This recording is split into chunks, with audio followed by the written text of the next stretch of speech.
Nos alegra encontrarnos una vez más, queridos hermanos, para repasar juntos nuestra revista para esta semana. Es la revista de febrero del 2021. El tercer artículo que tiene el mismo hilo de conversación sobre la autoridad. Esta revista es lo que nos corresponde para la semana del 19 al 25 de abril. ¿Cuál es el título del estudio? El principio de autoridad en la congregación. Es el artículo de estudio número 7. Y deseamos empezar a revisar algunos puntos importantes que son el preámbulo de nuestro estudio. El primero tiene que ver con el texto central, que es Efesios capítulo 5 y el versículo 23, donde dice: el Cristo es cabeza de la congregación, salvador de este cuerpo. Con relación al avance del estudio, o el resumen del estudio, dice: ¿cuál es el papel de las hermanas en la congregación? ¿Son todos los hermanos cabezas de todas las hermanas? ¿Tienen el mismo tipo de autoridad los ancianos y los cabezas de familia? En este artículo analizaremos algunos ejemplos de la Biblia para responder estas preguntas. Así que iniciemos con los párrafos. El primero tiene la pregunta: ¿cuál es una de las razones por las que está unida la familia de Jehová? Como dice muy bien el párrafo, es por respetar el principio de autoridad que Jehová ha establecido. Esa es la principal razón: respeto a la autoridad que Jehová ha establecido. Párrafo 2. ¿Qué preguntas responderemos en este artículo? Una es: ¿cuál es el papel de las hermanas? Otra: ¿es cierto que todos los hermanos son cabezas de todas las hermanas? Una más: ¿tienen los ancianos el mismo tipo de autoridad sobre los hermanos y las hermanas que la que tiene un cabeza de familia sobre su esposa y sus hijos? Así que vamos a analizar cada una de estas preguntas. La primera, bajo el subtítulo ¿cómo debemos ver a las hermanas? Párrafo 3 tiene como pregunta: ¿qué nos ayudará a valorar todavía más lo que hacen nuestras hermanas?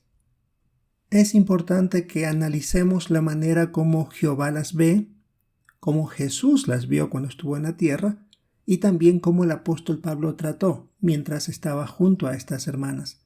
Queremos siempre darle el reconocimiento que se merecen porque tienen tantas actividades: cuidar a sus familias, predicar las buenas noticias y ayudar en la congregación. Y por eso hay que valorarlas. Por eso, veamos el primer punto, en el párrafo 4. ¿Cómo indica la Biblia que para Jehová los hombres y las mujeres son igual de valiosos? Por ejemplo, podemos ver en el relato de los Hechos de los Apóstoles, en el capítulo 2, se hablaba ahí cuando ellos recibieron el Espíritu Santo. Y específicamente, en el versículo 18 se habla del cumplimiento de la profecía sobre sus esclavas que recibirían el Espíritu de Dios. Así que estaba refiriéndose a mujeres. En el Gálatas 3, 26 al 29, en cambio se está hablando de que no hay ni hombre ni mujer, porque todos están en unión con Cristo, refiriéndose a los que han sido bautizados en Cristo como parte de los cristianos ungidos. Y también pues se habla de Apocalipsis 7 sobre el que hombres, mujeres recibirán también la recompensa de sobrevivir a la gran tribulación. ¿Y qué decir de Mateo 28, 19, 20, que es un texto muy conocido donde se dio este mandato de predicar las buenas noticias a hombres y a mujeres por igual? Y por último, en Hechos 18, 24 al 26, se habla de cómo una mujer llamada Priscila, junto con su esposo Aquila, ayudaron a un hombre muy culto llamado Apolos a que entendiera mejor la verdad. Así que hay registros muy claros donde Jehová no hace distinción entre hombres y mujeres. El párrafo 5 tiene la pregunta: según muestra Lucas 10, 38, 39 y 42, ¿cómo veía Jesús a las mujeres? Bueno, tenemos que leer los versículos entonces. Lucas 10, 38 y 39 dice: mientras seguían su camino, Jesús entró en cierta aldea. Allí una mujer llamada Marta lo hospedó en su casa. Y ella tenía una hermana llamada María, quien se sentó a los pies del Señor y se quedó escuchando lo que él decía. Ahora el versículo 42. Pero son pocas las cosas que se necesitan, o apenas una. En cambio, María eligió la mejor parte y no se la quitarán. Volviendo a la pregunta 5, según muestra Lucas 10, 38, 39 y 42, cómo veía Jesús a las mujeres. Por lo que notamos, no tenía ninguna diferencia entre tratar a un hombre y a una mujer y compartir conocimiento bíblico profundo con ellas, muy diferente a como eran los fariseos que despreciaban a las mujeres. En la nota que nos envía a revisar, en la atalaya de septiembre del 2020, en el párrafo 6, indica que ellas se sentían muy cómodos con Jesús. Tanto es así que ella estaba sentada a los pies de Jesús. Así que no había nada que la asustara o la mantuviera con una restricción. Más bien se sentía de una manera informal para que ella también recibiera este alimento espiritual del gran maestro Jesús. Y claro, él la elogió, que había escogido la parte más importante, escuchar, en este caso la enseñanza. Otro punto también que se menciona sobre cómo Jesús trataba a las mujeres es de que algunas, según Lucas 8, estaban junto a él mientras él predicaba. Estamos hablando aquí de María Magdalena, estaba hablando de Juana, de Susana, mujeres que atendían a Jesús. Y qué decir que cuando él resucitó, fue a María Magdalena quien le dijo que vaya a avisar a los apóstoles que él había resucitado. Así que no las dejó a un lado, ni las minimizó. Siempre les dio el valor que se merecían. En el párrafo 6 dice, ¿cómo demostró el apóstol Pablo que respetaba a las mujeres? Podemos tener la idea por la recomendación que él dio a Timoteo, cuando le escribió en la primera carta, en el capítulo 5, versículo 1 y 2, que si la mujer era mayor, debía tratarla como a madre, si era más joven, como una hermana. Eso indicaba el respeto que tenía que ver. También él reconocía que mujeres intervinieron en la crianza de Timoteo, como la abuela y su madre. Y por supuesto, en varias cartas, Pablo envió saludos directamente a ciertas hermanas que las mencionó por nombre, demostrando así el cariño que les tenía y el respeto profundo debido a que ellas habían ayudado en adelantar a las buenas noticias. Pregunta número 7. ¿Qué preguntas vamos a responder? Una de ellas es, ¿por qué les manda Jehová a las hermanas que se cubran la cabeza en ciertas ocasiones? Y otra, puesto que solo los varones son nombrados ancianos y siervos ministeriales, ¿significa esto que todos los hermanos son cabezas de todas las hermanas? Buenas preguntas. Una de ellas siempre se va actualizando. Veamos en el siguiente subtítulo. ¿Son todos los hermanos cabezas de todas las hermanas? La pregunta 8 dice, en armonía con Efesios 5:23, ¿por qué no son todos los hermanos cabezas de todas las hermanas? Y tenemos que leer ahora Efesios 5:23, donde dice, porque el esposo es cabeza de su esposa, tal como el Cristo es cabeza de la congregación, salvador de este cuerpo.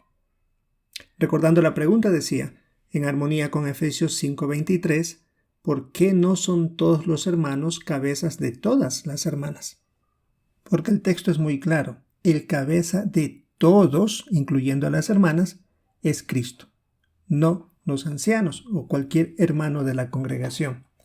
Aquí tenemos textos bíblicos que lo comprueban muy bien sobre ciertas situaciones. Por ejemplo, Efesios 6 habla de que el esposo tiene autoridad sobre su esposa, pero en cambio si hubiera un hijo varón bautizado, no va a ser cabeza de su mamá, solo sería el esposo. Y en la congregación la autoridad la tienen los ancianos, pero no sobre las hermanas y sobre los hermanos en todo aspecto. Tienen sus límites. Y en el cambio del caso de una hermana soltera, se ve incluso aquí un dibujo donde esta hermana, si ya no está viviendo con sus padres, no tienen ya los padres la autoridad sobre ella.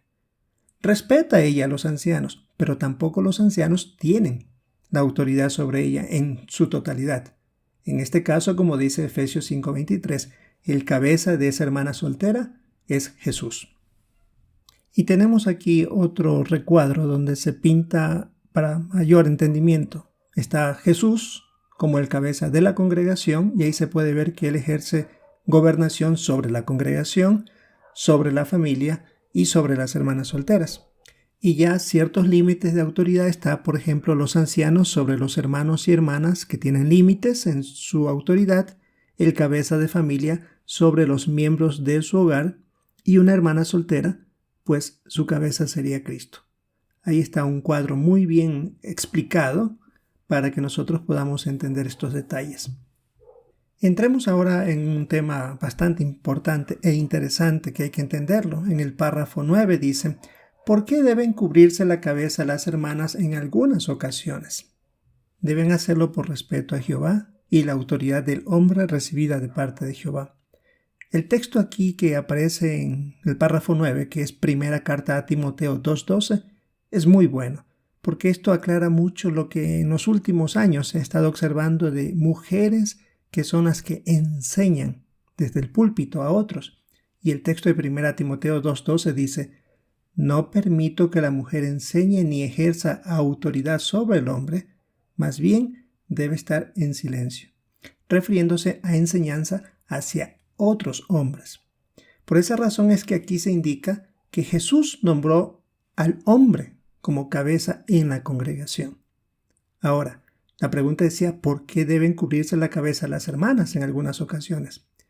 Porque podría suceder que un hermano no esté presente, un hermano bautizado, no esté presente para hacer su función de enseñar a la congregación o a un grupo de hermanos, y por lo tanto, si hay una hermana bautizada, ella lo reemplazará, y cuando hace eso, debe cubrirse la cabeza, porque es una manera de respeto hacia Jehová, la autoridad.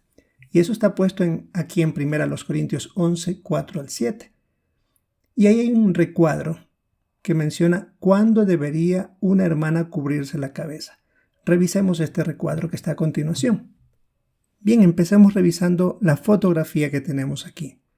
Aparentemente todas las que están ahí son hermanas, 4, pero una de ellas está con la Biblia y cubierta la cabeza. ¿Por qué? Bueno, veamos, dice aquí bajo la fotografía: estas 3 preguntas ayudarán a una hermana a saber si debería cubrirse la cabeza. La primera: ¿va a orar en público o a enseñar de la Biblia en presencia de un hermano bautizado?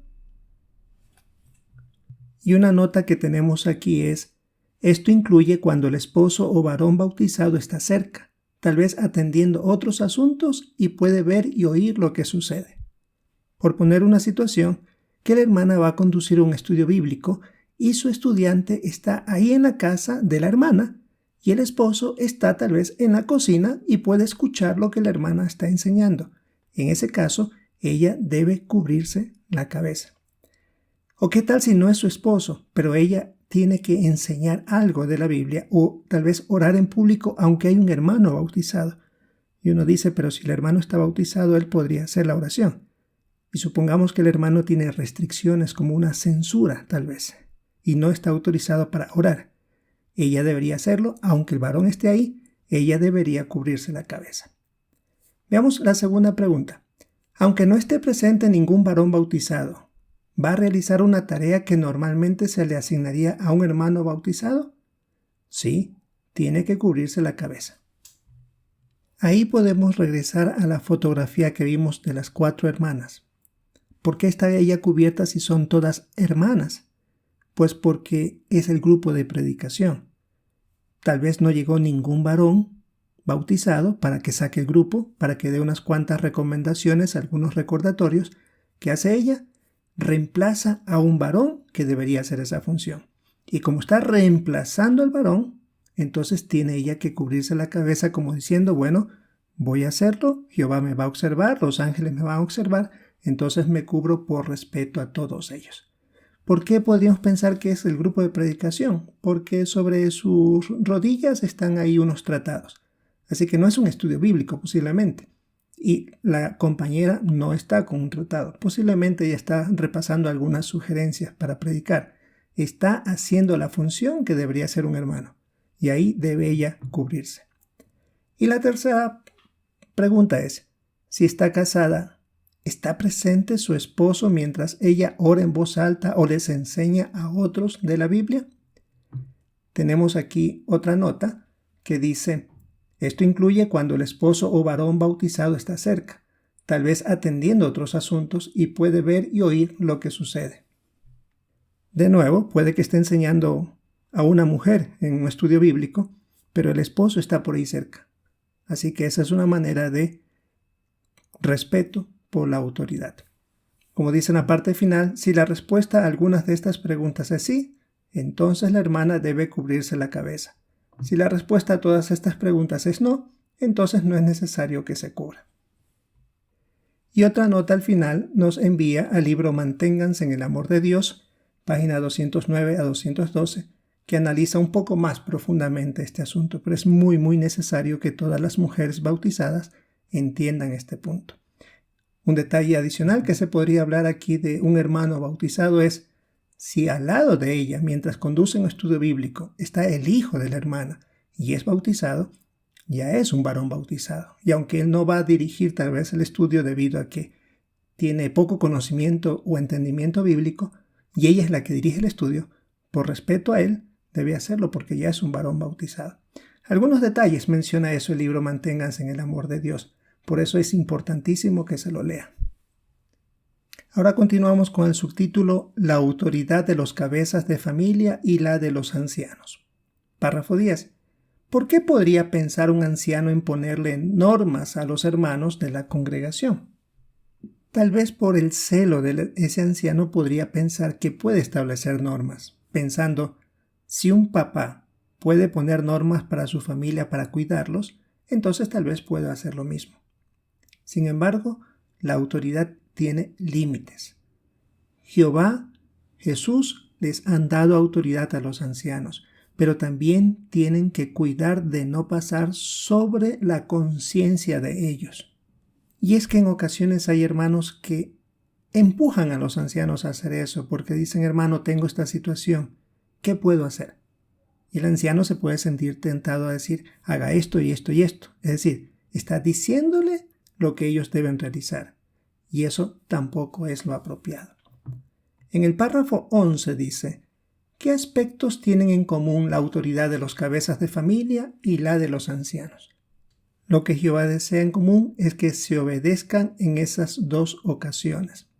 Pero también se necesitan que los cabezas de familia se aseguren de que sus familiares tengan una fe fuerte. Lo mismo desean los ancianos. Los cabezas de familia quieren a que sus miembros obedezcan las normas divinas y los ancianos también. Pero claro, en ambos casos no quieren que vayan más allá de las cosas que están escritas. Es decir, ni el cabeza de familia ni el de la congregación, los ancianos, deben imponer reglas que no dicen Jehová. Y tenemos aquí otro dibujo donde se ve a los ancianos que ayudan a los hermanos a tener una fe fuerte y a sentirse queridos. Y también en el otro, donde el cabeza de familia, que tiene la autoridad de Jehová, considera con ellos para que puedan crecer en sentido espiritual. Y un detalle que también dice es que el cabeza de familia considerado hablará con su esposa antes de tomar decisiones. Párrafos 12 y 13. Tal como indica Romanos 7:2, ¿en qué se diferencian la autoridad de los cabezas de familia y la de los ancianos? Bien, tenemos que leer entonces Romanos capítulo 7, versículo 2, que dice, por ejemplo, la mujer casada está atada por la ley a su esposo mientras él vive, pero si su esposo muere, queda libre de la ley de su esposo. Volviendo a la pregunta, tal como indica Romanos 7:2, ¿en qué se diferencian la autoridad de los cabezas de familia y la de los ancianos?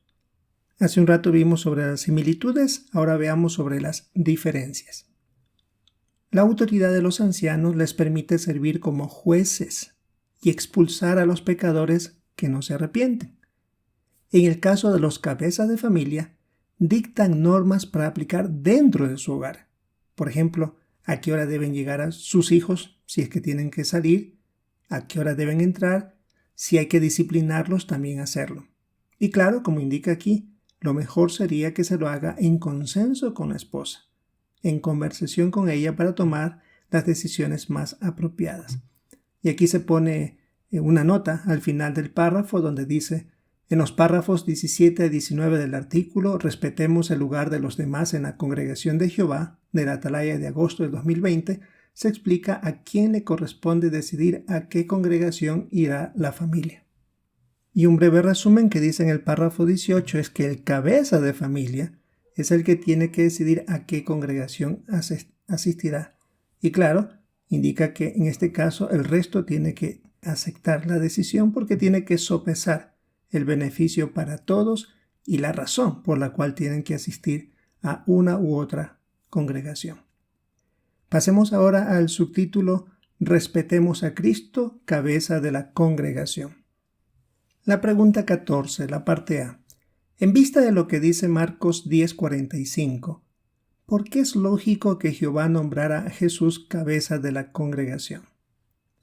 Leemos el texto, Marcos 10:45, que dice: y es que ni siquiera el Hijo del Hombre vino para que se le sirvieran, sino para servir a los demás, y para dar su vida como rescate a cambio de muchas personas.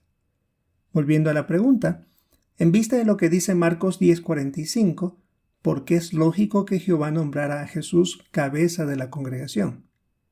Porque Él murió por nosotros, así que Él tiene toda la autoridad para dictar normas hacia las personas, familias y toda la congregación, y asegurarse que se cumplan. Recibió esa autoridad de parte de Jehová. Y Él ha delegado autoridad, por eso la parte B dice: ¿cuál es el papel del cuerpo gobernante? Y nos pide revisar el recuadro, el papel del cuerpo gobernante. Ahí tenemos un dibujo de una fotografía donde se ve a nuestros 8 hermanos ungidos que son parte de que son el cuerpo gobernante, son los miembros del cuerpo gobernante. Ahí están ellos en una reunión para tomar decisiones. Dice la nota aquí: los miembros del cuerpo gobernante no son amos de la fe de sus hermanos y hermanas. Y eso es cierto, porque ellos sugieren y si uno quiere lo hace o no, ¿no es cierto? Pero lo que hacen es con amor. Reconocen a Jesucristo como cabeza de la congregación cristiana y están totalmente de acuerdo con estas palabras de Jesús: ustedes son todos hermanos. Y es cierto, aunque ellos son los que ayudan a tomar decisiones, sin embargo siguen siendo también hermanos como nosotros. Sigue diciendo: ahora bien, aman mucho a sus hermanos y por eso hacen todo lo que pueden para atender sus necesidades. Bajo la autoridad de Cristo Jesús, proporcionan instrucciones útiles para organizar a los siervos de Jehová de todo el mundo. Nombran a los miembros de los comités de sucursal y a los superintendentes de circuito. A su vez, los superintendentes de circuito nombran a los ancianos de congregación. El cuerpo gobernante también se toma muy en serio su responsabilidad de dar alimento espiritual y guía basada en la palabra de Dios. Lo hace mediante cartas, publicaciones y pautas impresas, los programas de JW Broadcasting, las escuelas, las reuniones y las asambleas. Y como los miembros del cuerpo gobernante aman mucho a sus hermanos, en caso de desastre natural o en otras situaciones parecidas, de inmediato toman medidas para asegurarse de que los hermanos reciban la ayuda que necesitan. Y para entender algunos detalles adicionales, hay una publicación como la Atalaya del 15 de julio del 2013, páginas 20 al 25, donde se explica con mucho detalle cuál es el papel del cuerpo gobernante. Eso es lo que Jesús también ha designado para nuestro beneficio, porque tiene la autoridad para designar a estos hermanos como los que nos dispensan el alimento. El que no quiera aceptar, en este caso como los apóstatas, ya es asunto de ellos y se los respeta, aunque sabemos qué es lo que ellos realmente están perjudicándose. Párrafos 15 y 16. ¿Qué aprende usted de lo que dice Marley y Benjamín? En el caso de Marley, se menciona de esta hermana: valoro mucho mi papel de esposa y hermana en la congregación. Tengo que seguir esforzándome por ver de la manera correcta el principio de autoridad establecido por Jehová. Pero mi esposo y los hermanos de la congregación me lo ponen fácil porque me respetan y me demuestran que valoran todo lo que hago. ¿Qué vemos aquí? Que claro, también no es tan fácil para ella. Sin embargo, se esfuerza Y claro, también recibe el trato que le hace un poco más sencillo a ella demostrar que respeta la autoridad. Y en el párrafo 16 se habla en cambio de Benjamín, este hermano de Inglaterra. Él dice: he aprendido mucho de los comentarios que dan las hermanas en las reuniones y de sus sugerencias sobre cómo estudiar y sobre cómo predicar y enseñar mejor. Creo que hacen una labor muy útil. El comentario del hermano resalta que no hay que minimizar la labor que hacen nuestras hermanas y rescatar los puntos positivos, porque de ellas también podemos aprender algunos trucos, por decirlo así, para predicar, para enseñar o para comentar. Párrafo 17. ¿Por qué debemos respetar el principio de autoridad? Porque queremos promover la paz y dar alabanza a Jehová. Pero para hacerlo, tenemos que entender este principio, por qué Jehová lo ha dado y por qué nosotros tenemos que respetarlo y obedecer. Veamos ahora las preguntas finales. ¿Qué respondería? La primera: ¿cómo debemos ver a las hermanas de la congregación? Queremos valorarlas y respetarlas, darles la consideración porque ellas tienen capacidades útiles en el ministerio. Muchas de ellas participan más que los propios varones y enseñan a otros mediante estudios bíblicos. Eso es excelente. Y también queremos reconocer su labor como cristianas. A Timoteo se le dijo que a las mayores las trate como a madres, a las menores como a jóvenes. Pablo recomendó a otras cristianas por sus nombres. Reconoció el valor que tenían, y algunas, como Priscila, ella ayudó a Apolos a entender la verdad junto con su esposo. La segunda pregunta es: ¿son todos los hermanos cabezas de todas las hermanas? La respuesta es no. El único que es cabeza sobre todos, tanto hombres como mujeres, es Jesús. Los ancianos no ejercen autoridad dentro del círculo familiar. Eso se encarga del cabeza del hogar. Las hermanas solteras que vivan fuera de su casa, del hogar de los padres, respeta a su papá, pero ya no está bajo su autoridad. Y eso también tiene que reconocer el padre. No intervenir en decisiones que le corresponden a la hija, a menos que, por supuesto, le solicite opiniones. Y la última pregunta es: ¿en qué se diferencian la autoridad de los cabezas de familia y la de los ancianos? La diferencia: los ancianos sirven de jueces y pueden expulsar a pecadores que no se arrepienten. Eso es lo que vimos en uno de los párrafos. Mientras que los cabezas de familia pueden dictar normas para los miembros de su hogar. Pueden disciplinar a los hijos si desobedecen y, por supuesto, consultar con su esposa para ciertas decisiones a nivel familiar, y él toma como última palabra. Sin duda, 17 párrafos que parecen cortos, pero hay mucha información de peso que vale la pena repasarlos, y algunos puntos se nos han quedado por ahí sueltos. Y no se olviden, esta asignación es la que corresponde para la semana del 19 al 25 de abril. Y el título de este estudio es El principio de autoridad en la congregación, el artículo de estudio número 7. Esperamos, hermanos, el poder participar con nuestros comentarios bien pensados durante la reunión y prestar muchísima atención a los comentarios de nuestros hermanos también, para sacar puntos que sin duda se nos van a pasar por alto. Yo le llamaría que este es un artículo de colección, para repasarlo de nuevo porque tiene puntos muy pero muy interesantes. Siempre el esclavo fiel nos ayuda a entender algunos puntos de estos, pero ahora se lo necesita más cuando conducimos estudios bíblicos o cuando tenemos la visita del suplente de circuito, etc. Esperamos que, si es la voluntad de Jehová, poder encontrarnos en una próxima ocasión.